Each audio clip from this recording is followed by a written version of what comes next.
Fala, galera! Que bom estar com vocês aqui, amém? Obrigado pelo carinho, AP. Amo vocês. Tem uma galerinha da Nova aqui que eu tô sabendo aí. Que bom servi-los. Para mim é uma honra estar com vocês aqui. Um tempo muito louco. Eu cheguei de viagem, eu estava numa conferência fora do país. Cheguei 2 da tarde ontem. Quando era 5 horas da tarde, depois de viajar 30 horas, eu já estava indo para uma outra conferência. Passaram o microfone 10 horas da noite. Fui entregar 1 hora. Não me deram tempo, falei, já que não tem tempo, eu prego. Por enquanto não vi tempo aqui ainda. Tem tempo? Eu não vou fazer isso. Saí 1 hora da conferência, gente. Voltei para casa, cheguei 2h30. Quando foi 3h30, eu estava embarcando para Fortaleza. Sabe o que é isso? Eu sou tuchado pelo reino de Deus. Eu amo a noiva, eu amo servir, eu amo dividir, aprender com vocês. Quero agradecer o carinho que tem sido liberado sobre a minha vida desde que cheguei aqui, o cuidado. Eu quero poder servir vocês com muita graça. Queria orar com vocês. Feche seus olhos. Pai, em nome de Jesus, eu quero colocar diante de Ti a nossa vida, para que o Senhor venha realmente trazer a convergência do céu sobre nós, o Teu governo sobre nós, que esses dias sejam dias poderosos. Eu sei que o Senhor tem gerado uma mensagem no meio da Tua noiva, e essa mensagem, ela vai fazer sentido, ela vai trazer, meu Pai, clareza acerca dos próximos passos da nossa vida. Obrigado por poder ser parte. Faça tudo que o Senhor tem para fazer nessa geração, mas não nos deixe de fora. Nós queremos ser parte desse avivamento. Nós não queremos perder essa visitação. Usa a minha vida mais uma vez para a glória do Teu nome, em nome de Jesus. Galera, a gente vai ter 2 tempos. E aí, pipoca, beleza? A gente vai ter 2 tempos. Eu falo agora e falo mais tarde um pouquinho. Então eu vou tentar dividir um pouquinho, em conceituar aquilo que Deus colocou no meu coração. E à noite a gente vai dar uma chapada boa, violenta, aquela assim que vem para dar uma queimada total. Aquilo que eu vou compartilhar com vocês é influenciando nações e discipulando gerações. Eu creio que Deus, Ele quer trazer sobre nós o entendimento, como nós devemos nos portar como igreja. Eu creio que a igreja contemporânea, ela tem sido uma igreja muito fraca. Desculpa essa autocrítica, porque essa crítica, ela diz respeito também da minha vida, do ministério, ela diz respeito àquilo que eu tenho identificado nas nações. O Senhor tem nos dado a oportunidade de a gente caminhar. E é claro que, ao mesmo tempo que a gente percebe que a igreja, ela tem sido uma igreja fraca, ao mesmo tempo a gente percebe que Deus, Ele é tão apaixonado pela igreja. E se tratando da igreja brasileira, Ele apontou sobre a igreja brasileira tem uma grande responsabilidade, liderar as nações nesses dias. Agora nós precisamos transicionar a nossa mentalidade como igreja. E para que a gente transicione a nossa mentalidade como igreja, a gente vai precisar romper com alguns odres. A gente vai precisar romper com algumas estruturas. Não que nós vamos anular valores e princípios e fundamentos que nos trouxeram até aqui, mas nós vamos precisar continuar num processo de reforma. A Bíblia diz que o céu retém a Cristo até que todas as coisas sejam restauradas. Esse texto, ele traz realmente o entendimento que Deus está restaurando a igreja. E existe um movimento que ele se deu na década de 40 e que ele vem acontecendo ao longo dos últimos anos, que é a mudança da liderança da igreja no aspecto pastoral para um aspecto apostólico. E quando nós falamos de uma mudança da liderança do aspecto pastoral para um aspecto apostólico, nós não estamos falando de títulos, nós estamos falando de encargo, nós estamos falando da nossa chamada apostólica em Jesus e como nós devemos, se quiser baixar um pouquinho para mim tá bom, como nós devemos nos portar como isso. A figura do pastor, ela é fundamental. Não existe igreja sem cuidado, mas a igreja precisa entender que ela tem 2 missões, uma para dentro e uma para fora. E muitas vezes, quando a gente apenas conduz o ministério dentro da visão pastoral, isso aqui não é uma fala voltada para o pastor da igreja, mas voltada para a igreja que caminha dentro de um modelo pastoral. a única proposta que essa igreja tem é cuidar de pessoas. E se a gente só cuida das pessoas, a gente vai levar as pessoas para o céu. E o projeto de Deus não é levar apenas as pessoas para o céu. O projeto de Deus é levar a igreja para o mundo, sabe? E isso só é possível quando a gente transiciona. Imagine, uma vida inteira nós ouvimos só pastor, pastor, pastor, igreja, cuidado, cuidado, cuidado. E a gente tem que cuidar, é uma chamada incrível. O ministério pastoral, ele não pode ser anulado, mas a gente precisa entender Efésios 2:20. A Bíblia diz que a igreja foi estabelecida no fundamento dos profetas e apóstolos. Então os profetas, eles atraem a revelação do céu. Os apóstolos, eles edificam. O apóstolo Paulo, escrevendo aos Coríntios, ele se coloca como construtor, alguém que está construindo sobre um fundamento que é Cristo. E a partir dessa construção ele diz, veja cada um como constrói, como se desenvolve. Então a igreja, ela deixou de se desenvolver. Nós simplesmente nos aprisionamos em grandes movimentos de prédio, grandes cultos de domingo, multidões, mas nós esquecemos de ser igreja de segunda a segunda-feira. Por quê? Porque a igreja, ela deixou de ser intencional, a visão dela só é pastoral.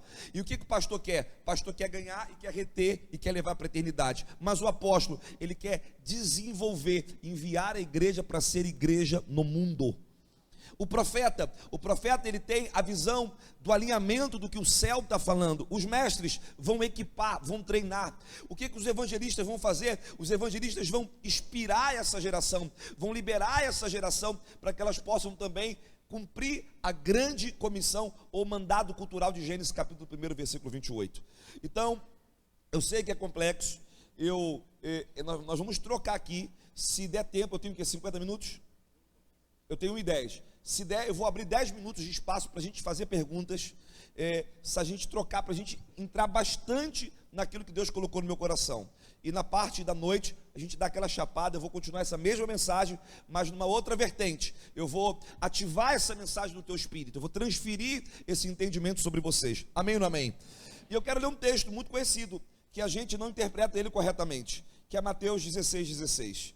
E a gente precisa voltar para esse texto e entender o que Deus está falando através dessa palavra. Vocês estão comigo aqui, sim ou não? Fala para alguém que está do seu lado. Primeiro complica, depois descomplica e depois você flui.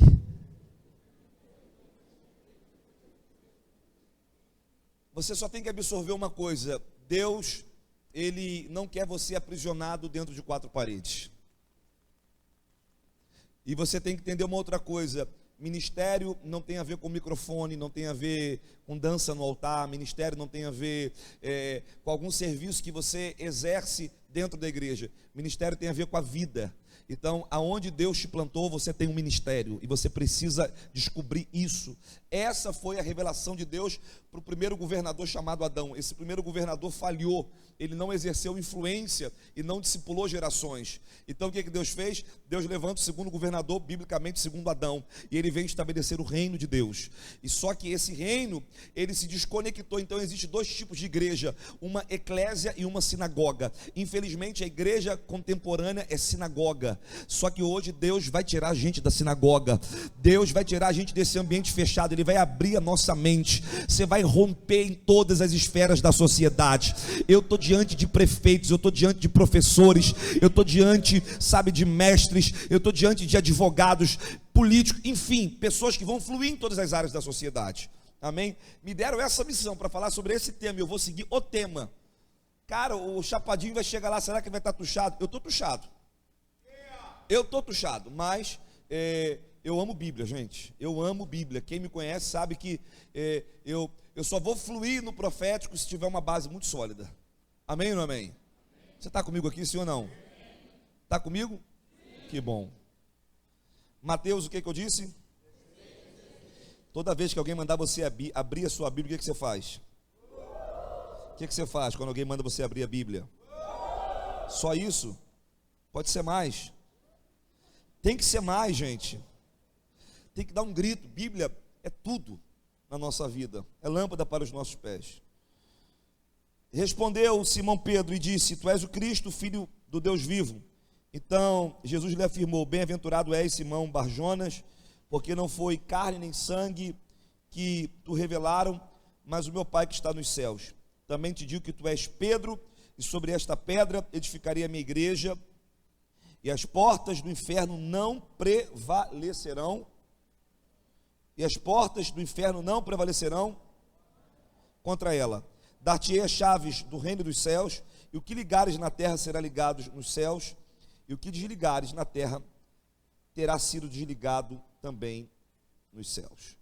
Amém. Então, gente, continuando aquilo que Deus está gerando no nosso coração, a gente precisa urgentemente sair desse modelo de uma igreja conduzida num aspecto pastoral, e nós precisamos assumir a nossa identidade de igreja apostólica.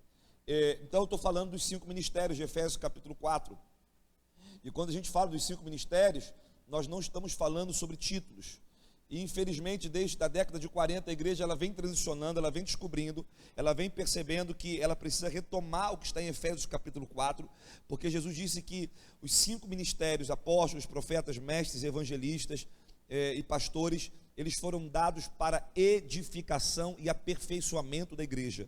Então eles existem, porque a igreja ela não foi ainda aperfeiçoada, ela está sendo aperfeiçoada até a volta de Jesus. O problema é que quando surgiu esse movimento restaurando a visão dos 5 ministérios, a visão dos apóstolos, profetas, mestres, evangelistas e pastores, as pessoas elas simplesmente se perderam.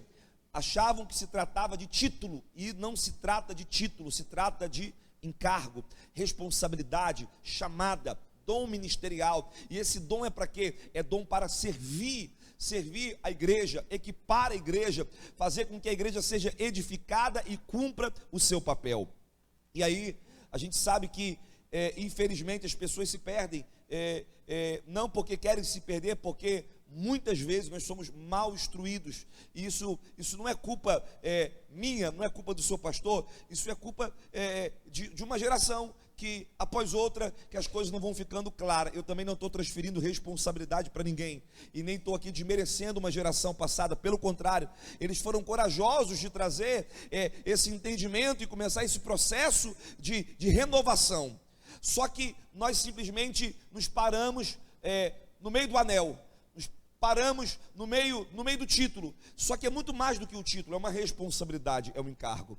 Então uma igreja, quando ela passa a ser governada num aspecto apostólico, digamos assim, é uma igreja que ela se abre para entender qual foi realmente, o propósito da sua fundação como eclésia. E Jesus ele vai se utilizar de uma palavra grega para traduzir o que ele espera da igreja.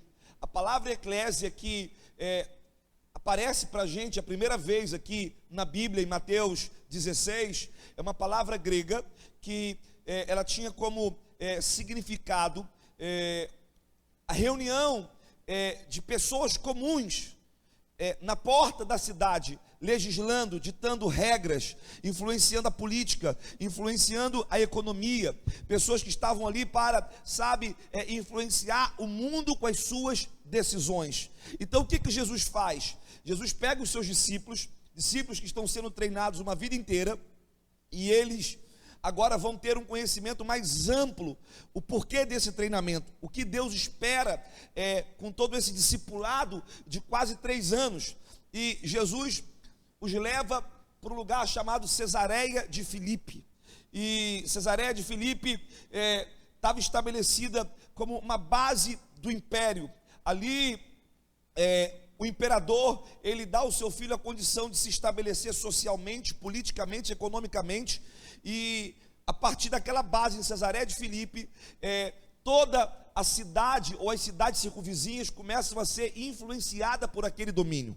Ali está a fonte do rio Jordão, ali está o Monte Hermon, ali está uma das cavernas que espiritualmente podemos dizer que ela era intencional, sacrifícios humanos aconteciam ali.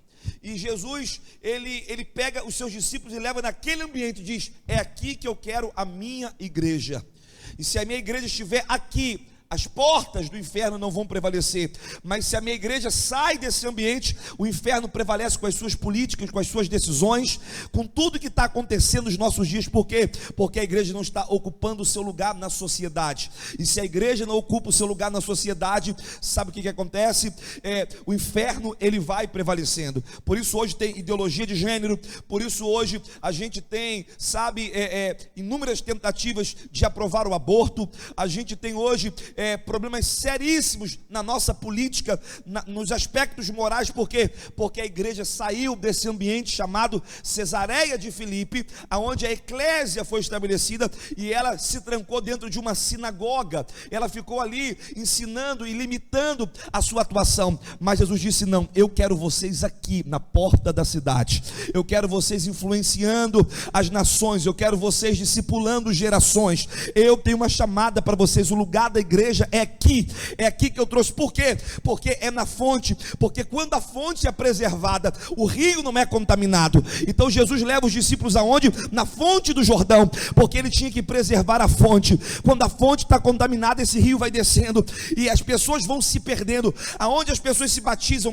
no rio que está contaminado. Por quê? Porque a igreja não preservou o ambiente original que ela foi estabelecida. Você está comigo aqui, gente? Está dando para entender alguma coisa? Muita confusão na cabeça? Não? Tá prático assim? A minha didática é um pouco diferente, porque você imagina, né, um profeta querendo estabelecer fundamentos. Claro que a gente tem um ministério apostólico também, mas a gente não é um mestre, digamos que de ofício. O ministério apostólico, o apóstolo, ele é representado nas nossas mãos com esse dedo aqui. Então ele é o único que toca os demais ministérios, mas isso não significa que ele toca com tanta perfeição. Ele toca por uma necessidade do reino. Então o que eu estou tentando é sistematizar para vocês o que Deus espera de vocês como igreja. Então, recapitulando, Jesus disse: olha, vem cá, eu quero saber de vocês, o que as pessoas estão dizendo. Eu trouxe vocês aqui por um propósito. Estamos em Cesareia de Filipe. Aqui é uma região que está sendo dominada pelo império e está influenciando os judeus. Muitos judeus estão, sendo aliciados por esse movimento pagão, e eu quero que vocês entendam que esse é o ambiente. Sobre essa revelação, sobre esse ambiente, eu estou edificando a minha igreja. Eu quero a minha igreja aqui, e as portas do inferno, ou seja, toda essa influência pagã, toda essa influência do mundo, dominadora do mundo, não vai ser possível resistir à minha igreja, porque a minha igreja vai vencer as portas do inferno. Então eu quero vocês aqui, Pedro, e eu estou edificando sobre você. Eu estou te dando essa responsabilidade, eu estou te entregando a chave do reino dos céus. Então eu estou te dando domínio. O que você ligar na terra será ligado no céu, o que ligar no céu será ligado na terra. Então eu estou entregando a você o que o homem perdeu lá no princípio, no mandado cultural de Gênesis, capítulo 1, versículo 28. Eu estou restituindo através do segundo Adão. Jesus está devolvendo vocês essa autoridade. Qual é a autoridade? Dominar sobre todas as esferas da sociedade, servir as nações, discipular gerações. Eu quero vocês em todos os ambientes. Uau! Aí os discípulos começam a entender. Só que ao longo da história da igreja, e num contexto histórico aqui, quando Constantino ele percebe que isso não é bíblico, isso são aspectos históricos. Quando percebe que a igreja está ganhando força ao longo da sua expansão, do seu crescimento, da perseguição, enquanto mais matava os cristãos, a igreja mais crescia, a igreja influenciava ainda mais o mundo. Eles foram e legalizaram a igreja foi fazer parte do Estado. A igreja não é parte do Estado, a igreja é o único representante de Deus no mundo. A igreja, por isso a Bíblia diz que nós nos assentamos em cadeiras com Cristo. Essa cadeira que a Bíblia fala são cadeiras de autoridade para legislar. Nós temos a autoridade de exercer toda a influência e todo o domínio sobre o mundo. Só que a igreja, quando Constantino vai lá e legaliza a igreja e traz a igreja para dentro do aspecto de Roma, a igreja então ela se fecha dentro de uma sinagoga e ela fica oprimida, e ela vai vivendo momentos terríveis na história da igreja, que é considerado períodos de trevas, sombrios, momentos difíceis, e a igreja vai se fechando. Só que o diabo ele trabalha muito para quê? Para enganar a gente. E aí a gente vê uma igreja cheia dia de domingo, uma igreja com mega louvor. A gente vê pessoas, sabe, sendo tocadas e, sabe, chorando, recebendo e tudo mais. E a gente acha que isso é ser igreja. Então, uma grande igreja não significa uma igreja que impacta e influencia o mundo.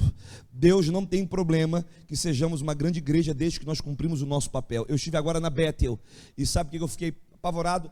A igreja da Bethel é o tamanho da minha. E qual é a diferença? A diferença é que o mundo inteiro vai para lá e ela dita as regras no mundo inteiro. A gente canta as canções do mundo inteiro. Qual a diferença? Lá eles têm uma escola de cinema que eles ensinam os jovens, não é fugir do meio artístico, é entrar no meio artístico, serem atores, atrizes, serem jornalistas, publicitários. Qual a diferença? Eles estão ditando as regras. Os hotéis estão sendo construídos em torno daquela igreja. É uma igreja grande, não é uma igreja pequena, mas está impactando o mundo. Todo mundo canta uma canção da Bethel, todo mundo tem uma palavra do Bill Johnson, todo mundo de alguma forma está naquele ambiente. Por quê? Porque eles entenderam que temos que ter cuidado com esse movimento de crescimento quando não se cumpre o propósito, senão vira um grande inchaço e vira um rebanho dentro de um contexto que não é a igreja que Cristo estabeleceu. Está entendendo isso aqui, gente? É proibido crescer? Deus quer que a igreja cresça? Se multiplique? É parte do seu projeto original? Claro. Agora, o que Deus quer é que nós sejamos igreja além do domingo. Deus não quer que você seja uma sinagoga. O apóstolo Paulo, no capítulo 19 de Atos, ele vai chegar em Éfesos. E quando ele chega em Éfesos, ele vai passar um período ali ensinando numa sinagoga. E quando ele passa um período ensinando nessa sinagoga, ele percebe que as pessoas não querem nada com a hora do Brasil. Ou melhor, com a hora de Éfesos. Ou com a hora de Deus. E ele simplesmente, ele decide, bem, quem quer viver os meus ensinamentos, vem comigo. Quem não quer, fique por aqui. E ele vai para uma escola chamada Tirano. Tirano é soberano, uma escola que tinha de ensino teológico naqueles dias. E ele vai passar 2 anos ensinando ali 12 homens. Quantos homens? Parece que o modelo está se replicando de Jesus. Ele vai equipar 12 homens. E sabe o que acontece depois que ele treina aqueles 12 homens? Eles vão influenciar não só Éfesos, mas vão influenciar toda a Ásia Menor. Sabe o que aconteceu? Os livros de feitiçaria eram queimados em praças públicas. Eles ocupavam os lugares mais importantes da economia da cidade. A igreja cresceu tanto em Éfesos que ela suplantou a igreja de Jerusalém em números. Igrejas foram abertas, mas por quê? Porque Paulo equipou 12 homens. Tirou de um ambiente de sinagoga e levou para um ambiente de eclésia, um ambiente de reino. E aqueles homens no ambiente de reino, eles foram modeladores de cultura, eles foram influenciadores de nações, discipuladores de gerações. Aqueles homens entenderam que eles precisavam tomar as universidades, as escolas, as empresas, as economias. Aqueles homens não ficaram aprisionados no ambiente. Eu tenho uma chamada e eu vou largar o estudo. Não, se você tem uma chamada, você vai para dentro da faculdade. Deus me chamou para dançar. Não, a dança é apenas uma forma de você manifestar a tua adoração. Não existe uma chamada específica para dançar, então eu vou largar tudo para dançar, não. Sabe quando você vai dançar? Quando você estiver naquele tribunal como uma juíza, ditando, sabe, a justiça de Deus sobre uma geração. Esse é o modelo de Deus para esses dias. Não é uma igreja aprisionada dentro de um culto, dentro de uma adoração, não. É uma igreja sendo igreja todos os dias, sendo relevante na sociedade. Fala para alguém, chegou a tua hora. Você tem que despertar. Eu não perguntei quantos anos você tem, eu não perguntei aonde você vai ser influente, mas eu entendi uma coisa: o único lugar que Deus não quer você eternamente assentado nessa cadeira. Você vem para a igreja para receber uma palavra e ser igreja de segunda a segunda. E o que Paulo faz? Paulo vai entender que o modelo de Deus não é sinagoga. Pastor, mas eu não tenho a habilidade de Paulo. Ok, e o que você me diz daquela empregada que trabalhava na casa de Naamã? Não, vou repetir para você entender. O que você me diz daquela empregada que trabalhava na casa de Naamã? Então, ser igreja não significa só dentro de um aspecto do conhecimento, do estudo e dentro de uma capacidade. É você entender que você faz a diferença, influencia aonde Deus te colocou. Qual é o meu chamado? Influenciar nações e discipular gerações. Acabou. A igreja só tem dois papéis. Deixa eu falar para vocês um negócio aqui. De boa. Já está combinado que a gente chapa à noite, não é isso? Então eu posso dar aula, não é isso ou não é? É isso ou não é? Deixa eu te falar uma coisa de boa aqui. Com todo o respeito que eu tenho, a gente tem que simplificar as coisas. A igreja só tem dois pilares: um para dentro e um para fora. Edificação, e dentro da edificação é o encargo, é o treinamento, é a preparação. E qual é o outro pilar da igreja? Realizar. Acabou. A gente fica criando um modelo tão complexo. A gente cria um fio de condução que a gente se perde nele, porque ele é tão grande. As pessoas têm que passar por tantas etapas, tantos processos, que elas não entendem nada. E quando elas conseguem chegar à distância que existe para elas chegarem onde precisam chegar, elas se acomodam e elas desistem de ser qualquer coisa. Elas querem ficar sentadas num banco. A gente vai sacudir você desse banco hoje. Pode falar para o teu irmão: os teus dias nesse banco estão contados.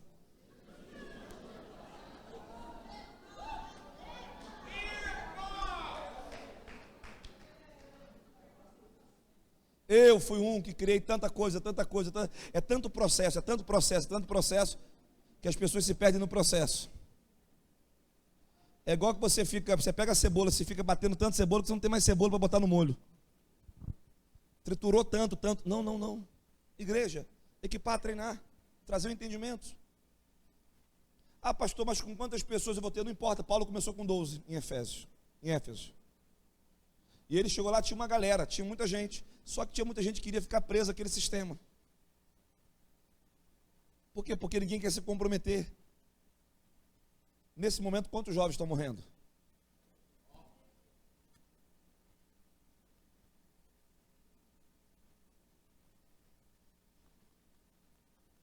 Nesse momento em Fortaleza, quantos políticos safados estão se aproveitando do caos já para poder estabelecer a sua plataforma de curral eleitoral? E por que você não pode ser o vereador dessa cidade?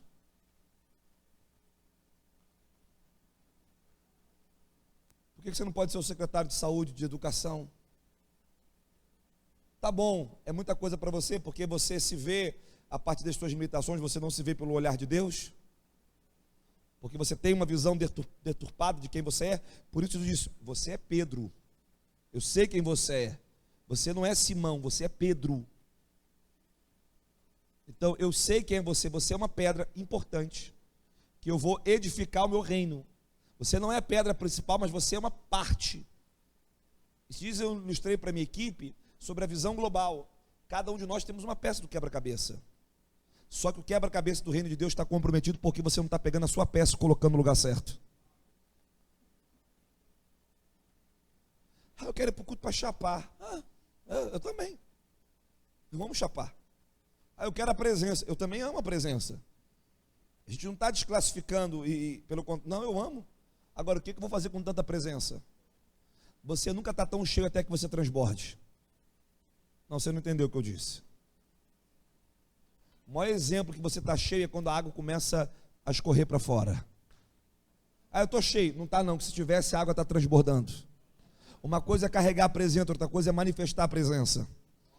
Então, eu carrego a presença e eu manifesto a presença. Eu carrego a presença domingo e manifesto a presença. Eu sou igreja de segunda a segunda. Domingo eu só estou apenas fazendo a manutenção.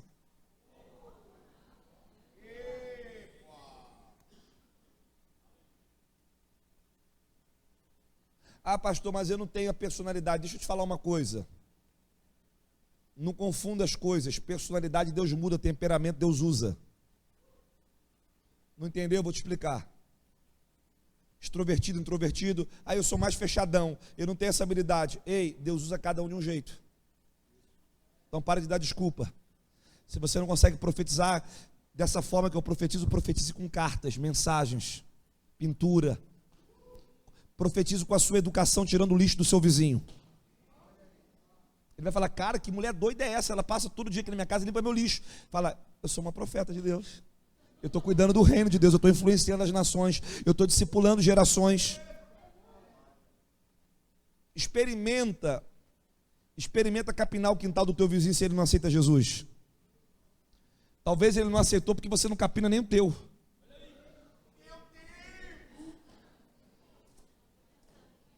Por que crente tem que ser burro na escola? Por que todo mundo que tira nota baixa aceita Jesus? Igreja não é refúgio.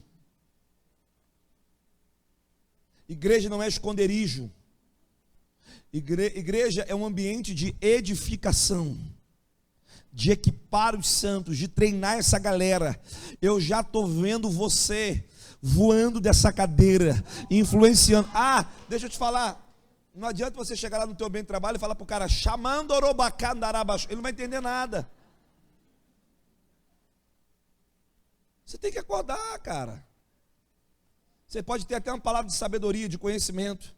Se eu tivesse tempo, eu ia treinar vocês para isso hoje. Não vou ter tempo. Mas, você até pode, mas aprenda a ser a manifestação do reino de Deus na terra. Por que as trevas... Pastor, você está dizendo que as trevas estão prevalecendo? Estou dizendo sim. Porque a igreja não ocupou o seu lugar no mundo. Eu vou te contar uma coisa que agora vai pirar a tua cabeça, vai ficar uma doideira, vai dar um problema para o teu pastor, você vai procurar ele, e ele que se vire com isso, não manda me chamar. A igreja... Agora, não interprete errado o que eu vou falar aqui, porque tem gente que gosta de uma oportunidade para pecar.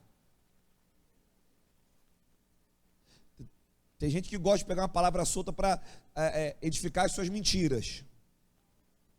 E tudo que é abalado será abalado. A igreja, ela nasceu mundana.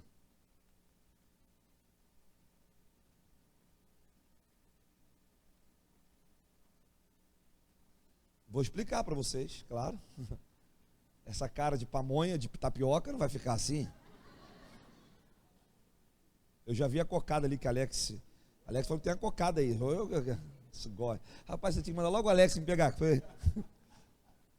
Isso teve água, isso teve bala, isso teve chocolate para mim. Alex me pegando. Gente, chocolate, bala. Ok, vou explicar para vocês. A igreja nasceu secular.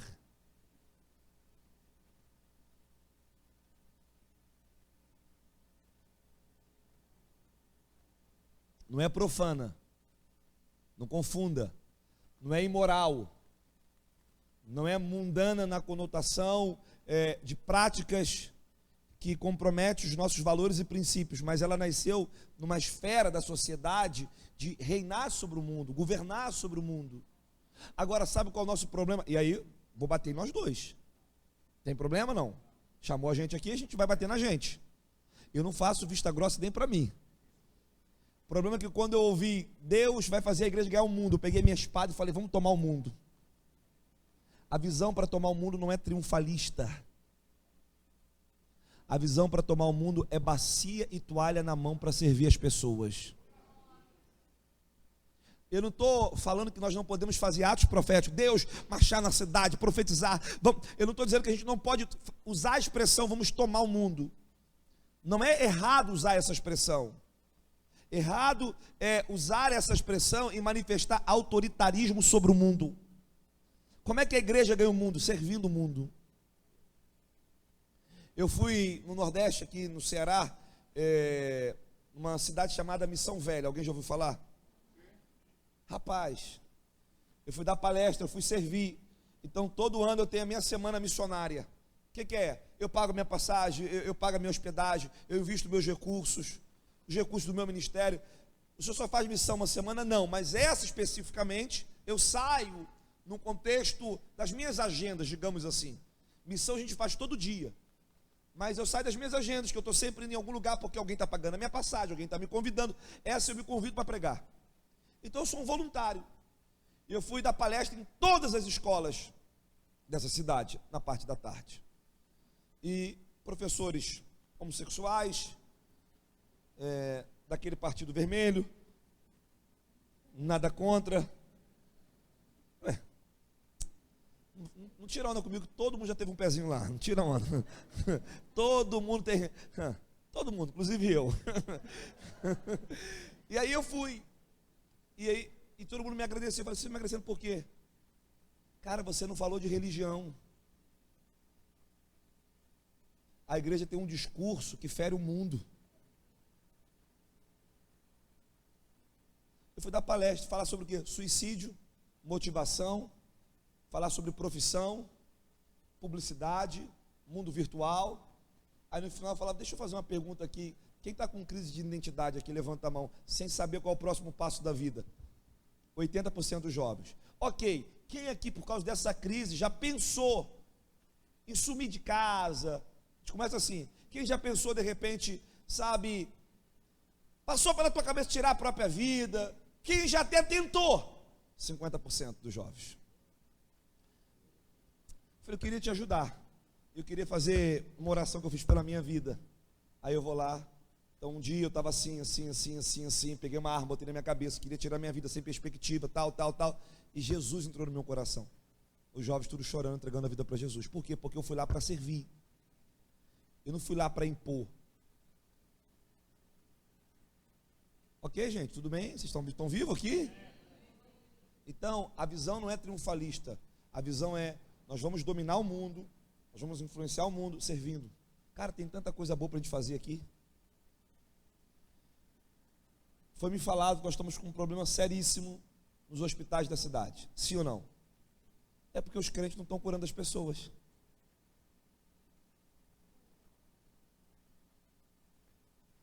Vamos lá, quem na vida, mesmo que fosse desejo de infância, já passou, pensou um dia, eu poderia ser um médico, um enfermeiro, um profissional da saúde. Quem passou isso na sua cabeça, levanta a sua mão. Você ainda pode ser. Dá 24 horas do seu mês para fazer um plantão nas filas dos hospitais e começa a aconselhar as pessoas, e você vai ver que o problema das pessoas é a alma. O médico da nossa igreja, ele falava que de cada 300 pacientes que ele atendia no plantão, porque plantão é assim, é 300 pacientes. Um médico para 300 pacientes num dia. Ele falava que mais da metade, antes de receitar o remédio, a pessoa fala, ai doutor, já estou bem, eu só queria botar para fora. Mas onde é que está a igreja para ouvir as pessoas? A igreja está tão atarefada com as coisas dentro da igreja, que ela virou uma ativista e esqueceu das vidas.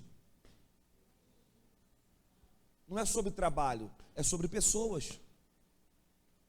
Então nós temos que o quê? Nós precisamos, posso ouvir um amém, queridos? Amém. Retomar esse movimento que Jesus lançou em frente aos portões do inferno. Nós temos que retomar isso. Jesus lançou um movimento, Jesus. Está lá, o movimento de Jesus, qual é? A igreja na rua. A igreja nas esferas da sociedade, a igreja sendo igreja, a igreja sendo simples, a igreja, sabe, minimizando as suas questões de processo. Ei, você não é um administrador, você é pastor, você é um líder, você é o reino. É tanto processo, que Jesus está voltando aí. E se você, a conta é simples, se cada um de nós, 100 pessoas, ganharmos uma vida para Jesus, influenciarmos uma vida para Jesus, discipular uma vida por Jesus por dia, umazinha só, quantas vidas você vai ter alcançado no final do mês? 30. E se a gente for em número de 10 pessoas, será quanto? E se for número de 100 pessoas?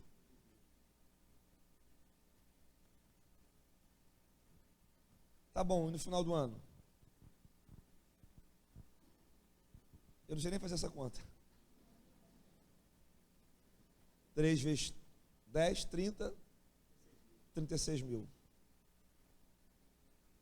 Agora, o que acontece? A gente está passando pela vida das pessoas sem fazer a diferença. Por quê? Porque você aprendeu uma coisa chamada meritocracia. O que é meritocracia? Só é bom quem tem o microfone na mão, só tem ministério quem tem microfone na mão. Pastor, me dá uma oportunidade para pregar. Não, você não quer uma oportunidade para pregar, você quer aparecer. Pastor, eu queria dançar. Dança na rua. E não tem uma vaga para mim no louvor? Tem. Louve nos hospitais de câncer, né, que tem aquelas crianças desenganadas pela medicina, que as famílias estão ali desesperadas, e você pode levar o que? Um consolo, um conforto, uma palavra de Deus. O que o profeta faz? O profeta faz isso, ele traz o que? Consolo, esperança. O profeta não é mensageiro de más notícias não, viu, querido? Quando o profeta fala assim, eu vi o avião caindo, eu falei, só se for o seu, o meu não vai cair não. Porque nós somos profetas da nova aliança, e os profetas da nova aliança são mensageiros de esperança, e não de caos. Aí eu estou vendo, vai morrer a tua mãe, a minha não, a minha está viva. Duas coisas que eu vejo em profecia para a minha vida. Primeiro, eu quero saber se a pessoa congrega em algum lugar, porque se ela não congrega, ela está desautorizada por Deus a profetizar na vida de uma pessoa. Mas ela é uma irmã de Deus, então deixa ela ser irmã de Deus lá onde ela está, ela tem que ter um pastor. Mas o senhor não viu o tamanho do coque dela, qual o problema? Ela pode ter coque, ela pode ter o que for. Se você for na Cracolândia do Rio de Janeiro, o pessoal também tem uns coques desse tamanho. Mas ela tem a palavra de Deus, ela pode ter a palavra que ela quiser, se ela não tem pastor, a palavra dela para mim não serve. E qual é a outra? Toda profecia, por mais que tenha uma parte ruim, tem que ter esperança. Se não tem esperança, não é Deus. Só viu que vai dar ruim? Então abre o buraco e me enterra.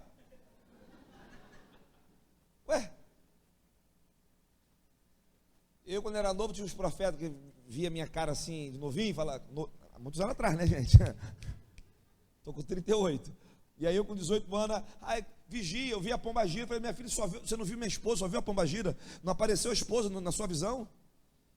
E as irmãs só me entregavam a pombagira. Gente, não é possível que o povo quer que eu case com a pombagira. Um dia eu falei, irmã, só vê demônio na minha vida, você não vê um anjo, não vê nada. É laço. Então desfaz esse laço, pelo amor de Deus. Bota a mão na minha cabeça, ora, profetiza alguma coisa boa. Então a igreja tem que ter uma resposta para a geração. A igreja tem que influenciar o mundo. A igreja tem que pagar suas contas em dia. Eita Deus. A gente tem que parar de ser caloteiro. É difícil, a gente passa luta, vento, mas Deus organiza a nossa vida, nos ajuda. Então, posso continuar, gente? Ele disse, a igreja vai empurrar os poderes das trevas. No meio dessa batalha, nós vamos ser funcionais, nós vamos ser eclésia, nós vamos entender que os portões do inferno que estão em Cesareia de Filipe, ou seja, a capital da cidade, lugar de influência, a igreja vai estar lá também, segurando. Vem cá, vocês três fazer os demônios, vem cá rapidinho.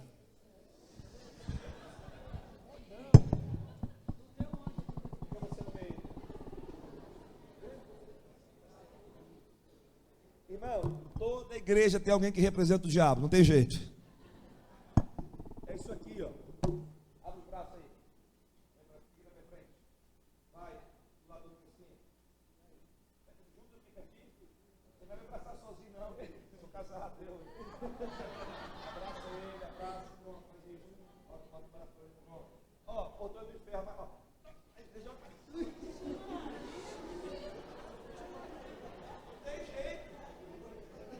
A igreja tem autoridade, tem poder. A igreja vai tirando comigo, você vê. A igreja tem que ser igreja. A igreja não pode ficar intimidada por causa do tamanho do Satanás aqui. Nós repreendemos isso.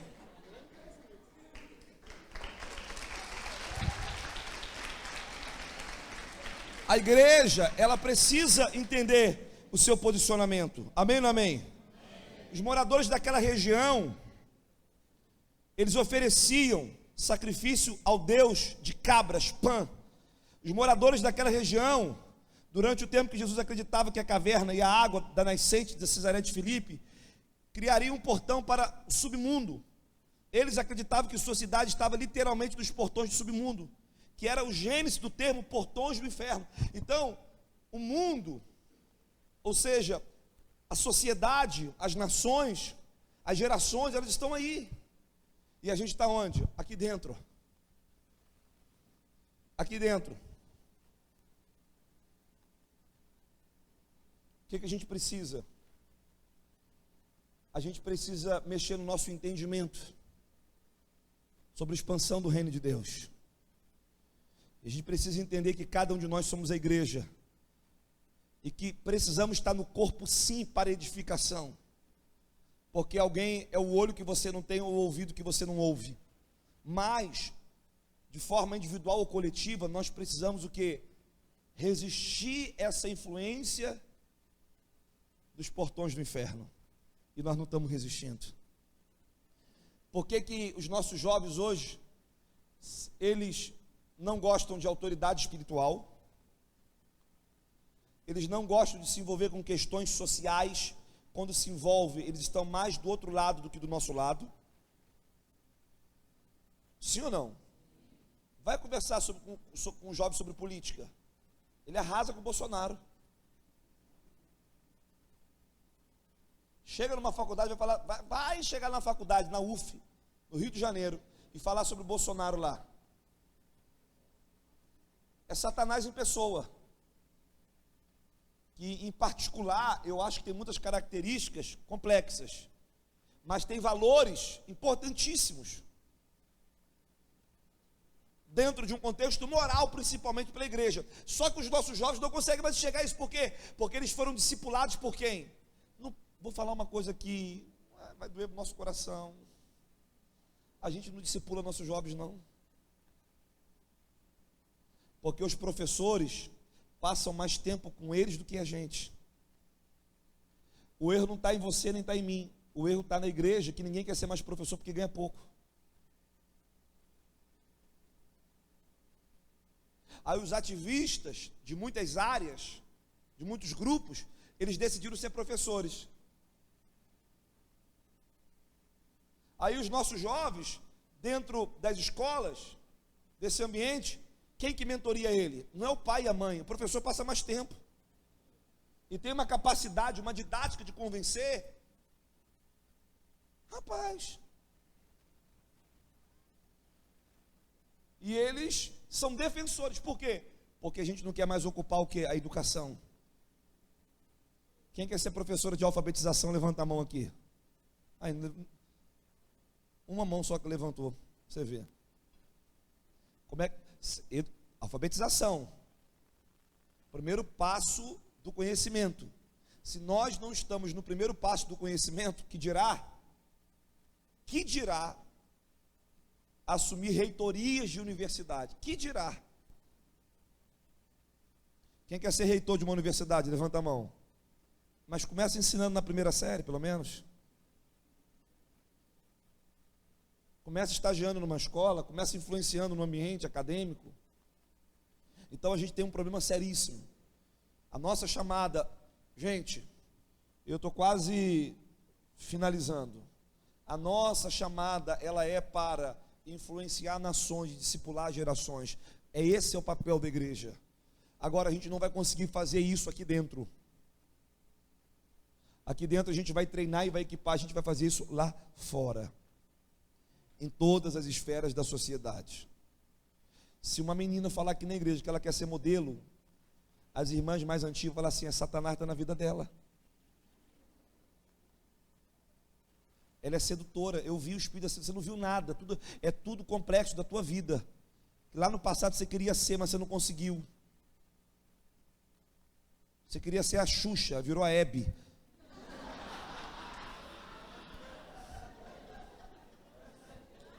O Adeci Gonçalves.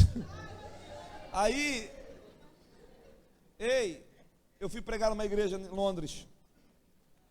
Cheguei lá, quem estava sentado, jogador de São Paulo lá, que está lá fora lá. Qual o nome dele? Esqueci. Como é que vocês vão saber? Esqueci. Qual o nome dele? Kaká, meu filho. Kaká. Quando o Kaká jogava bola, eu estava de fralda. Agora, o Lucas. Aí daqui a pouquinho, o pastor falou assim, o Lucas congrega aqui, o outro jogador ali, tal, o outro tal. Eu, caraca, tal, eu falei, prega, eu tiro uma foto. Pega. Aí falou assim, não, mas a top aqui, é essa modelo que está chegando aí agora. Eu falei, Quem é? O senhor não conhece ela? Eu falei, não, entra no Instagram. Quando eu vi o Instagram da Melina, falou, pastor, só para tirar uma foto assim é 50 mil libras. Eu falei, então eu vou ter que pagar para tirar uma foto com ela? Eu falei, o que que ela é? Ela é modelo. Ela pega 2 aviões, um avião, ela vem para o culto domingo, ela influencia, ela traz modelo para cá, Deus usa ela. Mas se é nos meus dias passados de pastor, se uma jovem fala para mim que ela quer ser modelo, eu falo que ela está com a pomba gira. É verdade ou não? Agora, não dá para ensinar ela a ter caráter, integridade, ser de Deus, e ser honesta, não vender o seu corpo e fazer a diferença. A Bíblia diz que nós somos rei dos... Jesus é rei dos reis. Se ele é rei dos reis, o que você é? Um rei. Se a Bíblia diz que vai sair reinos de dentro da gente, nações de dentro da gente, o que está sendo dentro de você? Netflix. A nossa vida se resumiu numa série. Uma série todo domingo, porque as nossas mensagens agora são em série. A gente gostou tanto de Netflix que a gente tem série de mensagens. Eu faço isso também. Não, eu vou empurrar você dessa cadeira aqui. Não venha na minha pregação à noite. Vai ser tanto fogo no teu pé, você vai subir igual um foguete. Vou botar pressão em você. Chegou tua hora, chegou o teu tempo. Você é uma resposta para essa geração. Você é um José nesses dias, você é um Daniel nesses dias, você é uma Esther nesses dias. Pastor, eu não sei quem eu sou, então seja a secretária de Naamã, não tinha nome, mas disse, se o meu Senhor conhecesse o homem de Deus, e a Bíblia diz que aquele general leproso teve um encontro com Deus e com o homem de Deus, por quê? Porque uma mulher simples fez a diferença. Como é que é você na academia? Só?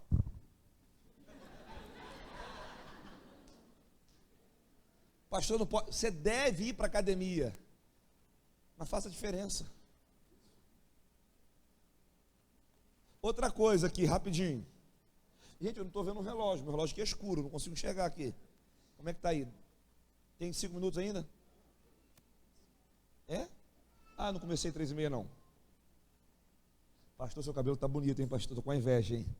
Você fez um negócio de Deus aí, hein? Está bonito. Hein, presta atenção aqui. O que eu estava falando, gente? Não. Mas... Tem que fazer de novo, vai. Esqueci. Mas tudo bem. Depois a gente lembra. Então, a gente tem que fazer a diferença. Só para tentar buscar o que eu estou falando. A gente tem que fazer a diferença. A gente tem que entender que é possível fazer a diferença, é possível ser igreja, é possível segurar as portas do inferno, é possível a gente, manifestar o propósito de Deus. A igreja tem que sair da defensiva. A igreja não conversa sobre política, não sabe conversar sobre política.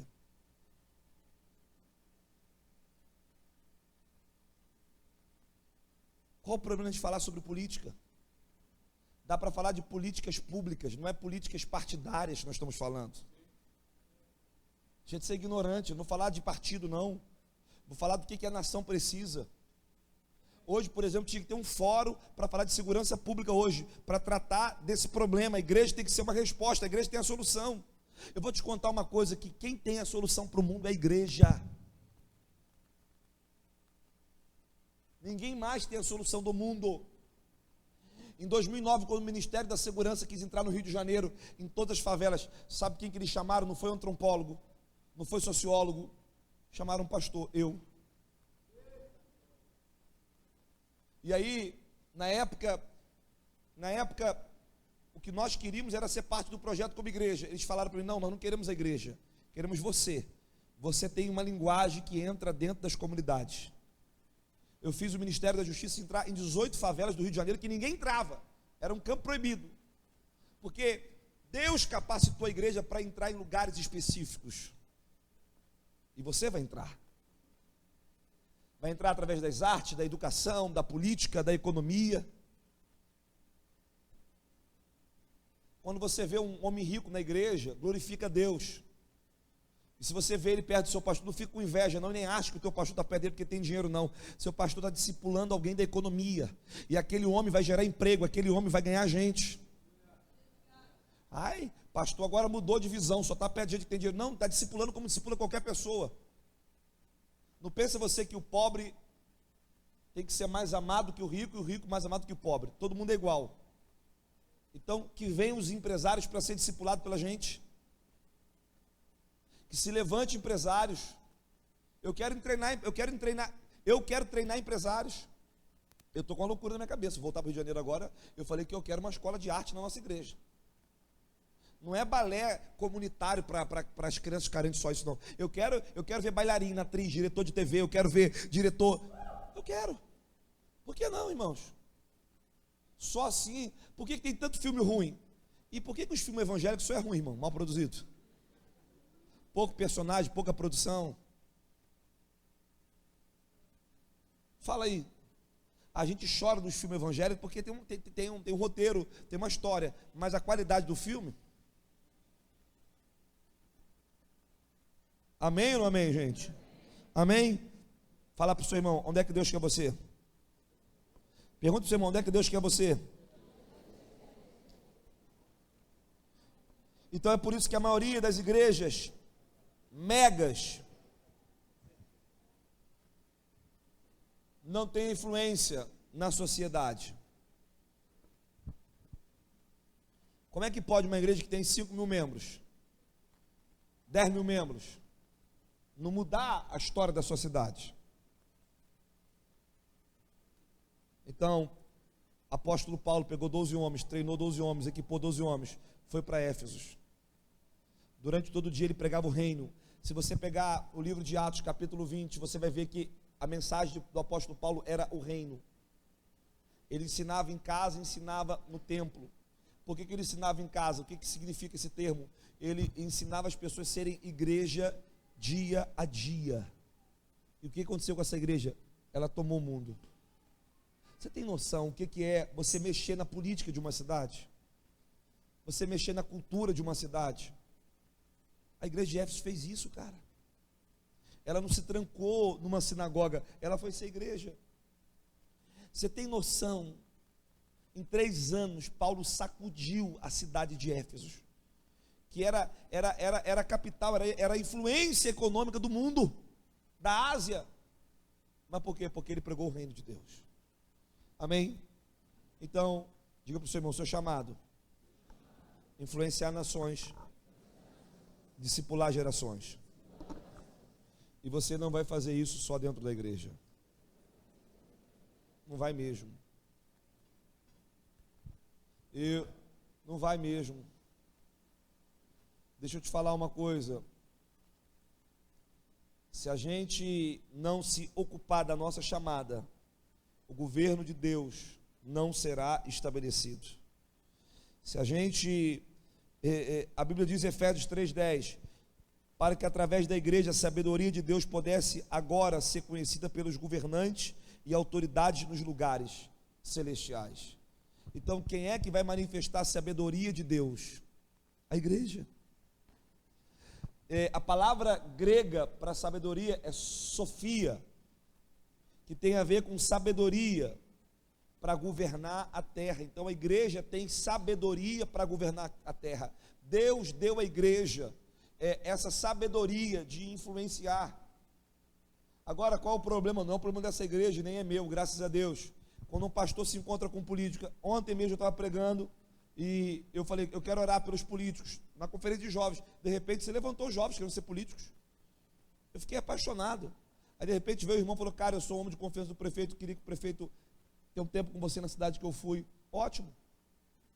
Só que quando eu me encontro com o prefeito hoje, antigamente, quando a gente se encontrava com o prefeito, precisando de um tijolo.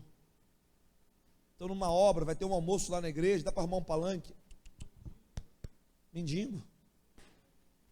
Prefeito, a gente quer pintar a praça da igreja, da cidade.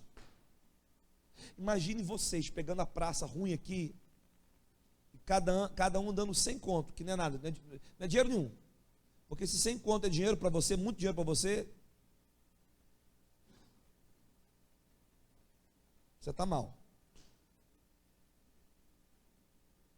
Porque quando se trata de vida, R$100 o investimento, a gente pode não ter o dinheiro aqui agora. Entenda o que eu estou falando, não estou diminuindo ninguém.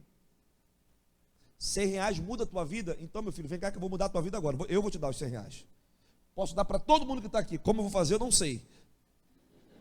Mas eu vou lutar para dar, porque se R$100 muda a tua vida não tem preço. O que mudou a tua vida foi o sangue de Jesus. Agora, cada um pegou 100 conto aqui. 500 membros. 100 conto, dá quanto? Rápido, rápido. Tá? Dá quanto, gente? Não, calma, vai devagar, pastor. 500, se for real, R$500. Se for R$10, 50 mil. 50 mil você reforma uma praça. Pastor, mas nós não acabamos a obra da igreja. Esse é o problema, a gente está sempre fazendo obra dentro da igreja.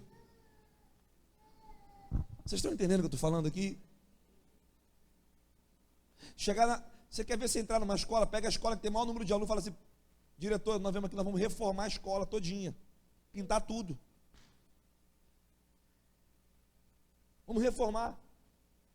O que vocês querem em contrapartida? O que nós queremos em contrapartida é dar uma palestra toda semana para os alunos aqui. Meu filho, a diretora vai abrir as portas. Então a igreja tem que ser igreja. Posso ouvir um amém, gente?